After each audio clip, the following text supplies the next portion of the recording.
Whitney Elizabeth Houston was born on August 9, 1963, in Newark, New Jersey, a city where gospel music and racial tension existed side by side on every corner. She grew up surrounded by extraordinary voices. Her mother, Cissy Houston, sang professionally. Her cousin Dionne Warwick was already a star, and Aretha Franklin was close to the family. But at home, Whitney was simply a shy young girl learning how to breathe properly in order to sing and be accepted into her church choir, still unable to imagine the stages that were waiting for her. As a teenager, she began singing backup vocals for other artists and posing for photographs. Anyone who heard her knew there was something special about her.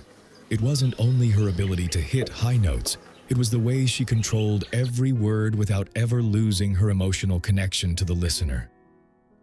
When Arista Records signed her in the 1980s, they discovered a voice capable of blending pop, soul, and gospel without diminishing any of those worlds. Her first album sold millions of copies, and songs like Saving All My Love for You and Greatest Love of All became part of everyday life for countless people. Behind that elegance was an almost obsessive discipline shaped by family rehearsals and a constant fear of failing in public. Then came The Bodyguard in 1992.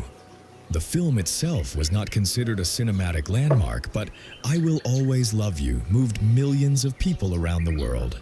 The song was everywhere, on the radio, at weddings, inside taxis, and even in supermarket aisles. As the years passed, fame became overwhelming. Her toxic marriage to Bobby Brown, the relentless pressure from the press, and her struggles with drugs began affecting her on a deeply personal level. Even during her final performances, that extraordinary voice could still be heard.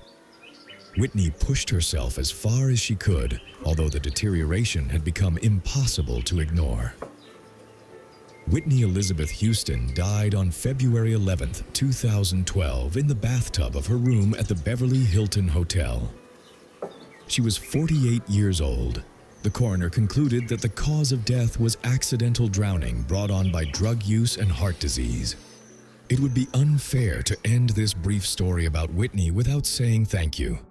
Thank you for continuing to move us decades later with your extraordinary talent, and for reaching people's hearts in a way very few ever managed to do.